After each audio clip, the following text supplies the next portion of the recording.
coming. We'll have a couple more coming in just a minute. Pretty serious time. You know, this administration's created a bunch of firsts for this country.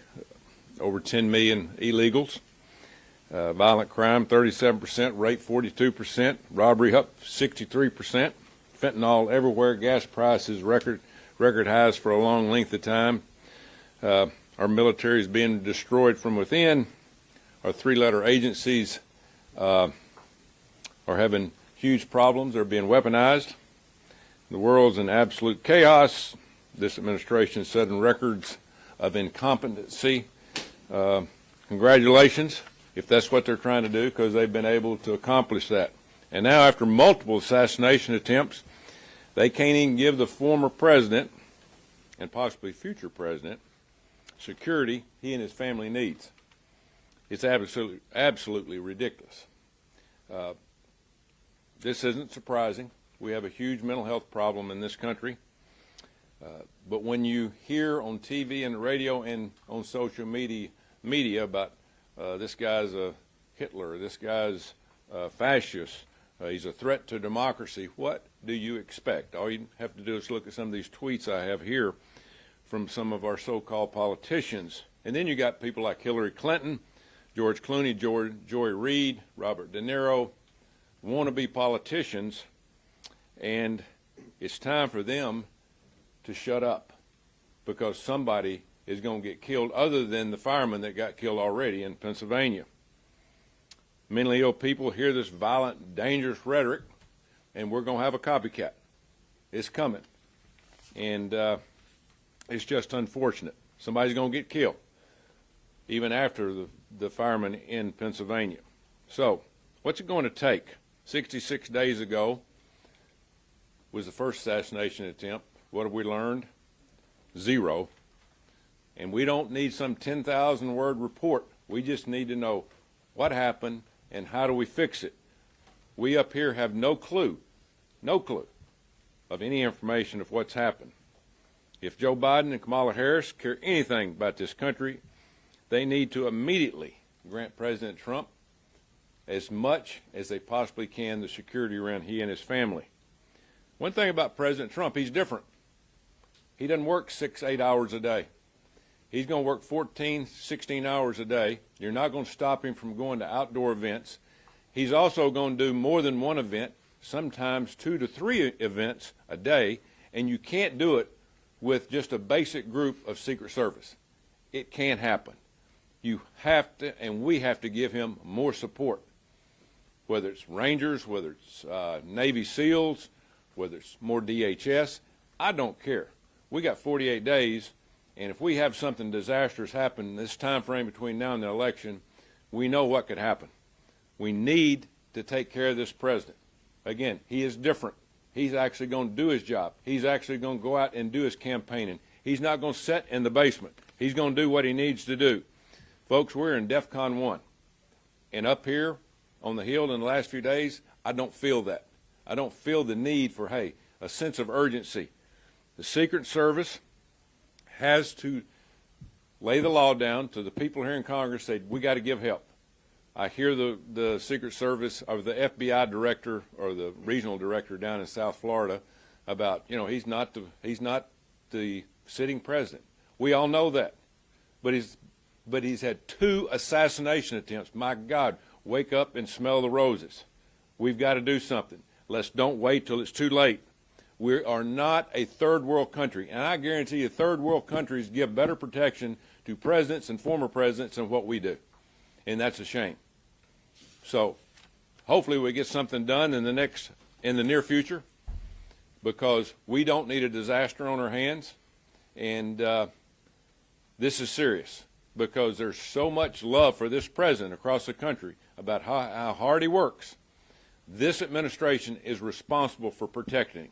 That's very unusual when you have a former president having to ask the present administration that he's running against for protection.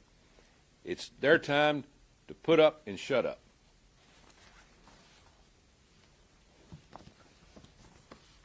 All right, Coach, thanks so much. Well, it appears to be open season on presidential candidates you don't like. Last week, President Trump warned us on the debate stage about the hatred and lie being spread by the left and the mainstream media, making him a target. Now another attempt has been made on his life. Now, what was the media's response during the debate? They brushed it off. AB said, moving on. Let's move on. Well, folks, we're not moving on. The Republicans in the House and Senate are not moving on. We'll fight until President Trump is protected and people realize the danger of inciting violence through their rhetoric and their irresponsible reporting. Kamala Harris, Joe Biden, and others have repeatedly labeled Trump a threat to democracy, fueling a very dangerous narrative. Now, why wasn't this assassination attempt major news? Why did the major TV stations not break from their regular coverage? If it had been Kamala Harris, would the media have remained silent? America has become a powder keg of political violence, pushed to the edge by media, big tech, and inflammatory campaign ads. And we're now reaping the consequences of Joe Biden and Kamala Harris's lawlessness. Their open borders, their cashless bail, their defund the police policies, and the unchecked riots.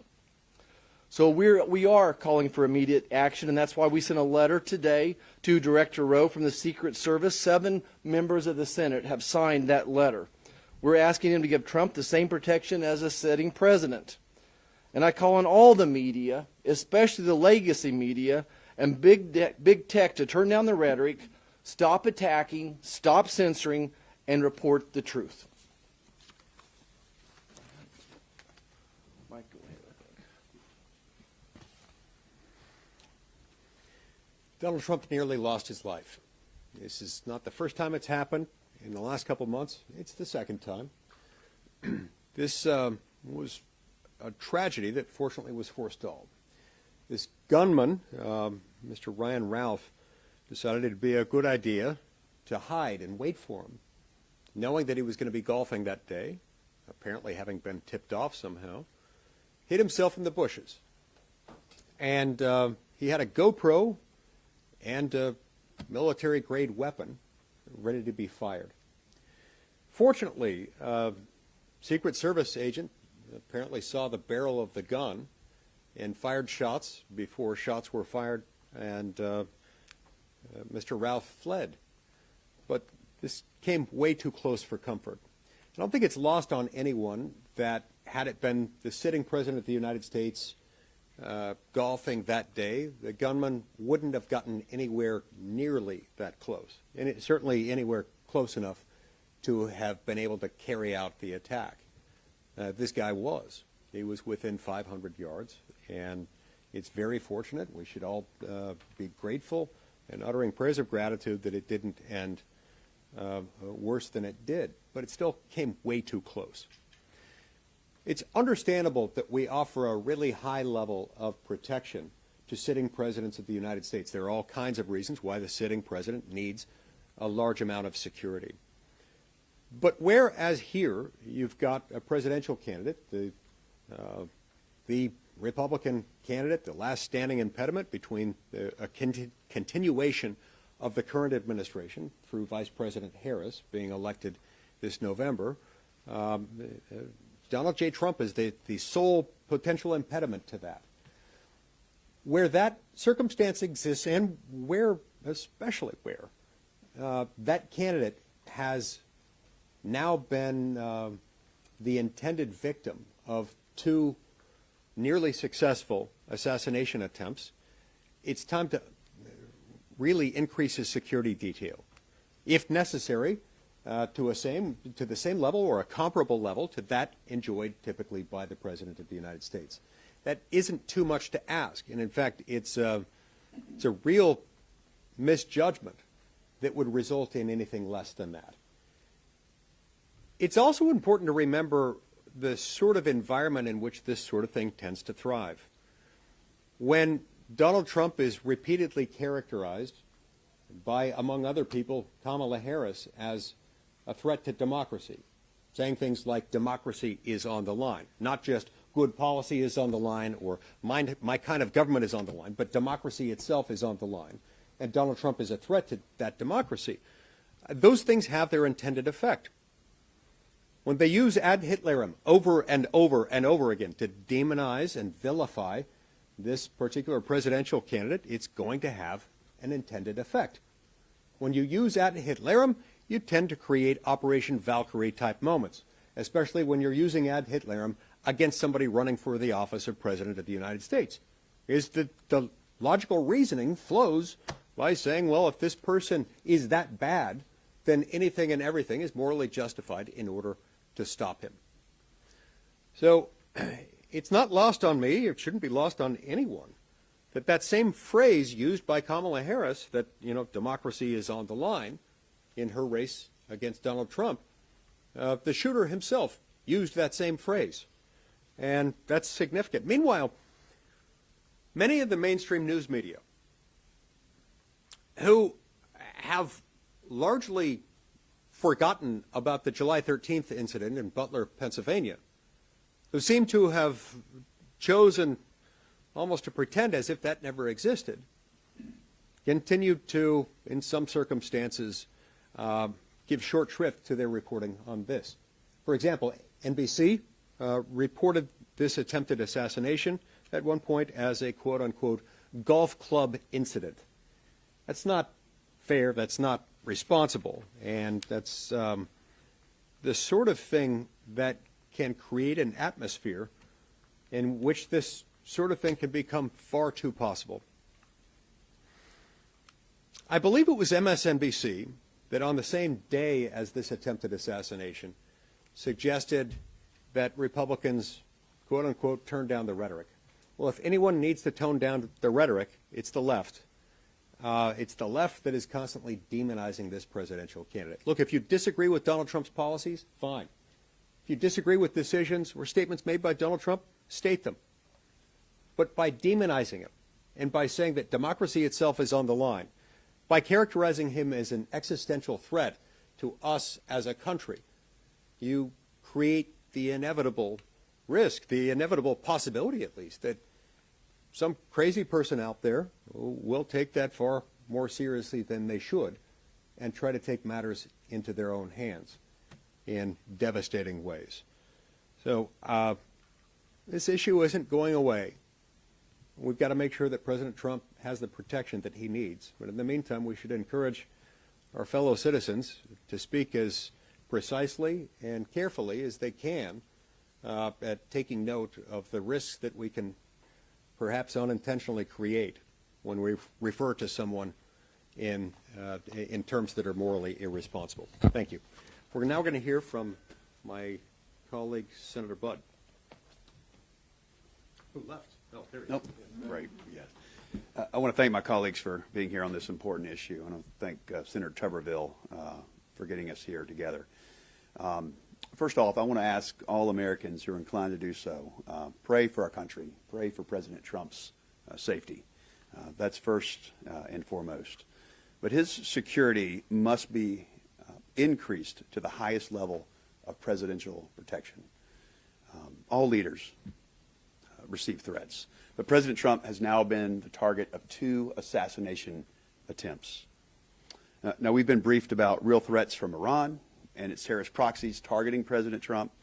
Leftist activists are out there who have a history of targeted political violence. Over-the-top rhetoric from Democrats. I mean, we even see some in these tweets that have been put up here. The term threat and weaponization used over here in this very brief text over here to my left by President Biden. In a very few words, it uses the word threat 4 times. But it's over the top, and it's raising the national temperature to a very dangerous level. You even have Democrats out there calling for President Trump to be eliminated. Democrats who claim that this election would be the end of American democracy, or that American life as we know it would be over. Not only is this just crazy talk, it's reckless and it's unhealthy. So if Democrats can't win elections without this fear-mongering, then I don't believe that they deserve to lead this country. And if we can't keep all of our candidates safe, then our entire system of government will be in peril. But for the meantime, right now, in this election, President Trump needs more security, and he needs it now.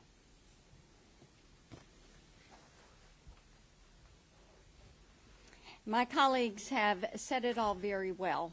It is imperative that President Donald Trump receive what he needs, the protection he needs to keep him safe so that he can continue to campaign, so that he can continue to fight for the American people.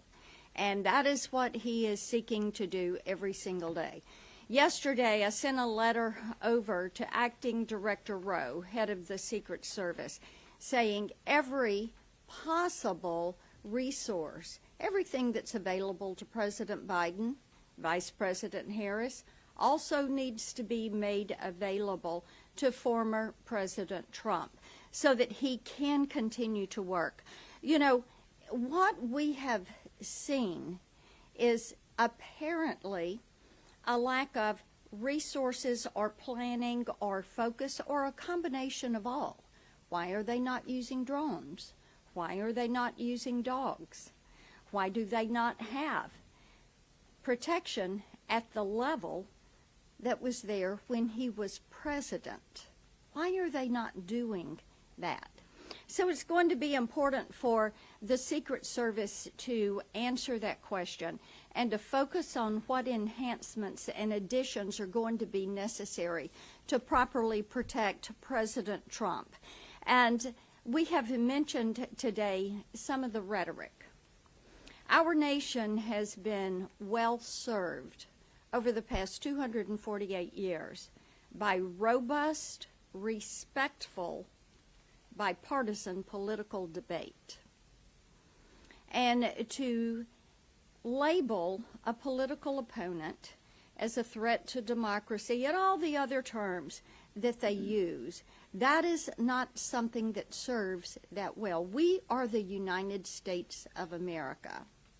We do not settle our differences with violence. What we do is to choose a team we want to campaign for, and then we go out and we campaign. And it is going to be so important that each of and every candidate, regardless of their political affiliation, knows that they can push forward their ideas, that they can have that robust debate, and that they are going to be safe during that process. Questions? Sir, you guys obviously bring up these tweets from Vice President Harris, from President Biden on the rhetoric from Democrats. Would you say that President Trump should tone down his rhetoric as well? He said, shortly after the shooting that, these are the people who want to destroy the country, called Biden and Harris the enemy from within and the real threat in an interview with Fox News. Yeah, I would probably say that there's problems on both sides, but you always have that. You always have that in a campaign. But I think sometimes they get more personal from the left, and they've gotten that way. And when you throw President Trump underneath the bus from the DOJ, weaponizing the FBI, raiding his home, trying to impeach him twice, trying to bankrupt him, trying to do all things they possibly can, and then at the end of the day it really gets personal, I think he's got a pretty good case of saying, hey, enough's enough. And it's just, I think it'd be understandable that both may need to hold it down a little bit, but we've got 48 days. Kamala Harris, Joe Biden, and Tim Walz, they have a full influx of people that are protecting them. We want the Republican nominee protected until the election is over with. We don't need a disaster between now and then. As I said earlier, copycats are going to pop up everywhere, and we don't need to even give them a chance to think of doing anything that would be disastrous for the country. No, I think it's the volume of the comments as well. When 90% of the legacy media is following exactly what Kamala Harris is saying or what Joe Biden is saying and just repeating it. This is the theme of their whole election campaign, is that Trump is a threat to democracy. Listen to their ads. A new ad this weekend with exactly those words. They don't have a record to run on. President Trump would much rather be talking about his record. He'd like to be talking about a secure border, a strong economy, low inflation, low unemployment. There weren't wars going on across the world as well. So he's got a great record to run on, but Kamala doesn't have anything to run on. A disastrous economy, 12 million people cross the border illegally.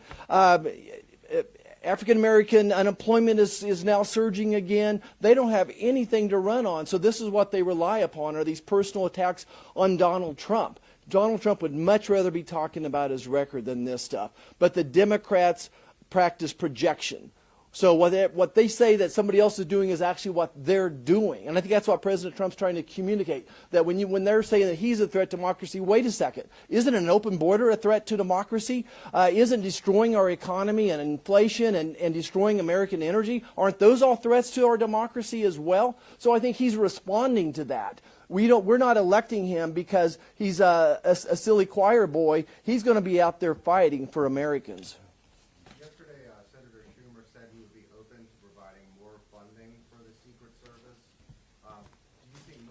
No, we don't need more funding. We got 7,000 Secret Service officers out there right now. There's 100 Secret Service offices across the country. 7,000 employees, hundreds of these offices out there. They've got plenty of personnel. They've got plenty of money. They need to prioritize where to be placing these Secret Service agents. They've got the people to do it. Yeah. And I've talked to Secret Service agents, and they will tell you, all we're doing is we're chasing fraudulent money, counterfeit money, instead of doing their job in protection in a crucial time in our democracy. They should be doing their job. And if we got all these IRS agents that we've hired in the last few years, give them something to do other than go after the American citizen. But it is this comes from the Secret Service. We need to use more people in the Secret Service in terms of securing and protecting the candidates in our election. What do you make of the fact that this gunman apparently was able to stake out the golf course for about 12 hours? Do you think there needs to be changes in the actual actions of the Secret Service on top of obviously prioritizing the former president? I played that course with President Trump many times, played it by myself, gone out and played. I know exactly where he was at and where the gunman was at. You got to think, the hedges are 5 feet wide, 3 to 5 feet wide in most places, 12 to 15 feet tall. Every time I've played, the Secret Service has been on top of everything, going through the bushes, going through the hedges. It's just almost impossible to protect 100% a guy like Donald Trump, who's going to go outside, who's going to do rallies, who's going to play golf, who's going to raise money, he's going to shake hands. I have no problem with the Secret Service, and even President Trump said that, and the local police and the state police. There has to be more. More is better. More people that are not tired, that'll go from bouncing around from rally to rally, because they can't keep up with this president. They can't keep up with him. He's an Energizer bunny. And that's what we want in this country, but we also want one that's going to be protected. Thank you all. Thanks. Thanks.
just trying to clarify they didn't double book us, because I'm doing a spray with Durban, and you're doing something here With Durban.